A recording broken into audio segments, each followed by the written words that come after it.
Salut à tous, c'est Aiken et aujourd'hui on se retrouve pour ma première vidéo sur YouTube. Donc déjà ma chaîne, qu'est-ce que c'est? C'est une chaîne principalement basée sur la compétition sur Call of Duty. Alors déjà on va présenter le gameplay. Donc c'est une partie en ligue.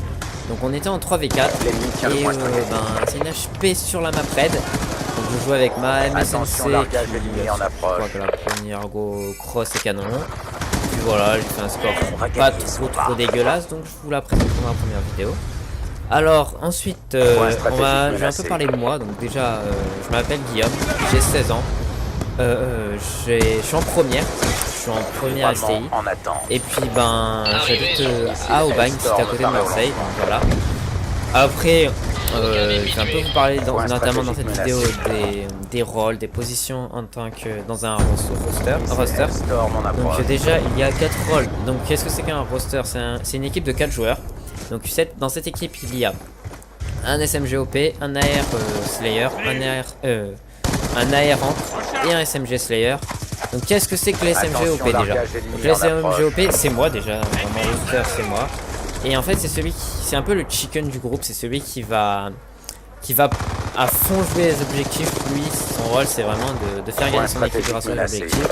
Donc c'est pas lui qui va faire le meilleur ratio de la partie, mais c'est celui qui va avoir en HP par exemple le plus de défense, le plus de capture, ça c'est obligé. Après on va parler du SMG Slayer. Donc le SMG Slayer, son rôle c'est d'aller slayer. Donc qu'est-ce que c'est qu'aller slayer? En fait il doit le tuer le plus d'ennemis possible pour débloquer ses streaks. Donc ses score streaks pour pouvoir débloquer la game si son roster a des difficultés à gagner ou des choses comme ça. L'AR, bien sûr il aide bien les SMGOP parce que des fois ils sont à la mitraillette tous les deux, ils s'aident mutuellement.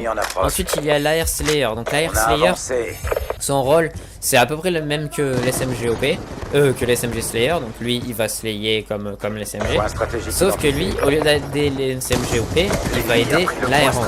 Et donc l'AR Rank, qu'est-ce que c'est le rôle, par exemple en HP, c'est la personne qu'on voit très rarement, c'est celui qui fait le moins de frag. Donc c'est celui que souvent c'est le dernier de la part de l'équipe. C'est celui tout le temps qu'on voit pas très bien, qui va jamais sur les points de rien.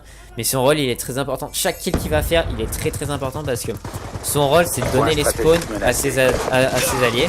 Donc en gros si on fait un match contre une grosse équipe ou des équipes assez fortes, c'est très dur de gagner une HP si on n'a pas les spawns. C'est parce que après il faut être pas spawn kill, mais vous pouvez pas rentrer sur le point s'ils sont setup et tout, c'est un peu horrible. Et en fait le rôle de la R-Rank, c'est justement d'avoir ses spawns et pouvoir donner les spawns à son équipe pour leur permettre de gagner l'HP. Après en SND, en CTF, s'il fait comme les autres joueurs, il tue les gens, puis voilà,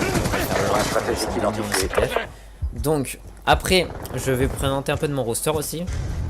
Donc mon roster il y a moi en tant que SMGOP, il y a Mastay en tant que SMG Slayer, AR Ryzen en tant que AR Slayer, et puis on est LF1. Donc je fais un peu de la pub pour notre roster. Donc on est LF1, on recherche un AR Ancre. Donc quand même assez gros level parce que on va partir en LAN. Pas sur BO2 parce que bien sûr BO2 il est fini, mais sur Ghost c'est un peu sûr qu'on va partir en LAN quand les règles seront mises et tout. On va commencer à bien s'entraîner pour partir en LAN, donc ça c'est obligé. Niveau compétitif on est assez bon. On a fait sur les 10 ODC qu'on a faites, on en a perdu que 2. Donc on a perdu la dernière, donc on a fini deuxième. Et une autre, on a fini, il y avait 32 slows, c'est-à-dire 32 équipes au total.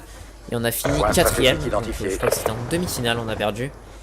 Et puis après, sinon, dans notre roster, on a pas mal de teamwork. On a pas mal de... Notre gros atout, c'est vraiment notre niveau individuel. Donc sans vouloir me vanter, mais on est assez bon niveau sur ce domaine-là. Donc après, c'est juste en teamwork, on fait un peu de la merde encore, mais ça c'est juste parce que notre roster il a à peu près, le roster avec lequel je joue là, il a à peu près, qu'est-ce que c'est, pas de conneries, il doit avoir pas moins de 2 mois, non même pas, moins de 1 mois. Donc c'est vraiment assez faible. Et on n'a pas pu beaucoup s'entraîner, faire des teamwork et tout. On n'a pas fait beaucoup d'essais aussi.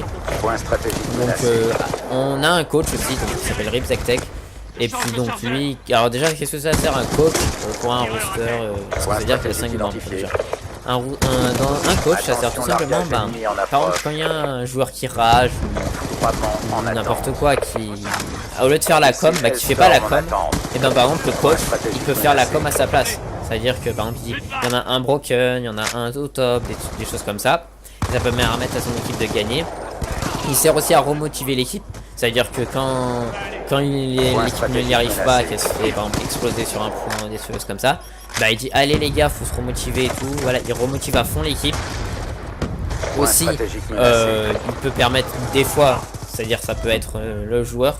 Par exemple, s'il nous manque un joueur qui n'a pas pu se libérer pour un match, et bah il peut faire sa place. Parce que le coach n'a pas un level pourri quand même. Il doit avoir un level vraiment potable. Après c'est celui aussi qui va nous dire par exemple quand faire les transits où il faudrait qu'on soit.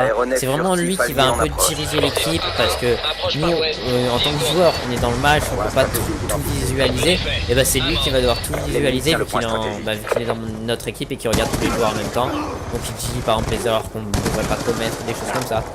Donc aussi alors sur je vais reparler un peu de notre recherche de joueurs. Donc comme je l'ai dit on recherche un aérant.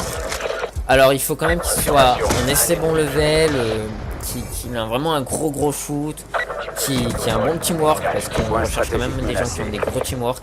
Parce que pas pouvoir parler c'est horrible. Après il faut vraiment pas rager. Ça encore c'est pas ultra grave s'il rage trop parce qu'on a notre coach mais il peut faire la com à sa place. Mais bon, faut vraiment pas rager parce que plus vous ragez, plus on va dire que ça vous énerve la game et plus vous avez vraiment envie de jouer, plus vous faites moins la com et tout. Je peux vous le dire, hein, j'ai déjà fait l'expérience. Donc après, déjà je vais aussi faire une présentation de ma chaîne parce que j'ai un peu parlé de mon rooster et tout là. Mais j'ai vraiment pas parlé de ma chaîne. Donc ma chaîne ça sera principalement basé sur la compétition sur code. Sur Call of Duty. Je pourrais pas faire, ça sera obligé, hein, je vous le dis directement. Il y aura pas mal de vidéos là-dessus. Donc je pourrais faire des vidéos analyse. Ça veut dire par exemple on analyse une map avec mon rooster, on vous dit les meilleures strats à faire. Par exemple tout ce qui peut être pas mal. Les armes à utiliser, n'importe quoi pour moi.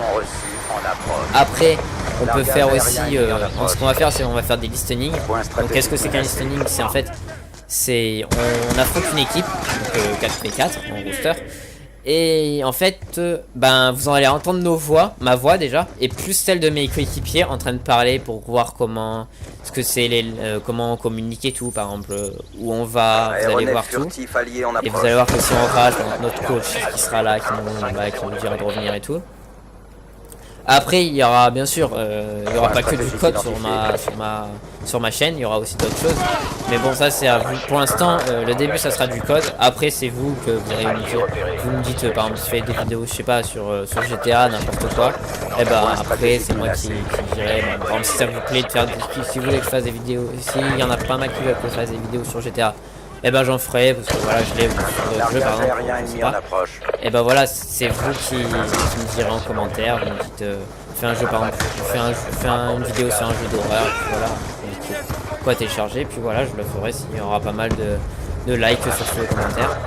Après aussi donc comme je vous l'ai dit nous on va aller en LAN, c'est à dire qu'est-ce que c'est la LAN, c'est aller faire un tournoi IRL, donc pas online, donc c'est offline. Donc par exemple on se rejoint dans un bâtiment, il y a toutes les consoles réunies à côté, et puis on fait des matchs à la suite pour soit être premier, soit être dernier, hein, comme d'hab. Donc ça on les fera sur Ghost, ça c'est sûr et certain quand les règles sont, comme je vous l'ai dit, quand les règles seront mises et tout, on va bientôt les faire. Après nous on était dans une structure, donc la structure elle s'appelle la Cineria. Et bon on a voulu partir parce que pour nous il n'y avait pas assez de level. La structure manquait vraiment de... Comment je pourrais dire ça, il n'y avait pas assez de... On voyait qu'il n'y avait pas assez de travail dans la structure, il n'y avait pas beaucoup de gens qui s'impliquaient dedans, donc on a préféré partir. Donc là on recherche une structure, hein, si vous êtes intéressé, vous me contactez puis on verra. Et puis je crois que cette game, ben, elle est finie, hein, elle va bientôt se finir. Donc moi, je vous dis ciao. J'espère que vous avez aimé ma première vidéo. Bon, soyez indulgents, j'espère. Et puis, ben, abonnez-vous si ça vous a plu. Et bye bye les gens.